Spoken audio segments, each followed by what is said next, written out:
Thank you, Madam President and members. There are two broad areas of concern in this bill to me. One is the lack of public sunshine. We've already talked about the fact that we need to be basing our decisions upon facts that have come under the scrutiny and the public light at the PUC. That amendment was not adopted. There's another element in this bill, again, lacking public sunshine. And I'm talking about the $15 million to come out of the Renewable Development Fund. You will recall, members, I believe it was last year, we listened to the results from the Office of the Legislative Auditor about the fact that we needed to tighten up, we needed more scrutiny on how the RDF funds were used. That was signed into law by Governor Dayton.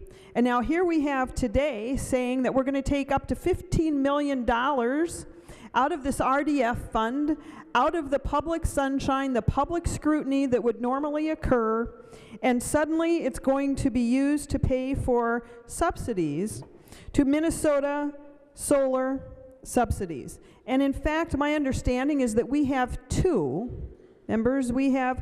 businesses that would qualify for these subsidies at the moment.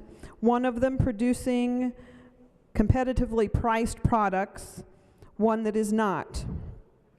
But my concern is that we're taking what was supposed to be in public light, public scrutiny, and now suddenly we're losing all transparency, all scrutiny, and now it's subsidies for the Minnesota Solar Subsidy Program.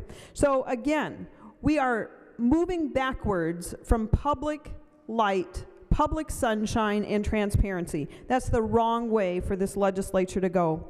Secondly, a large concern of mine about this bill is the increased costs. Members, we are simply piling on costs to our citizens, to our businesses, and to our job providers.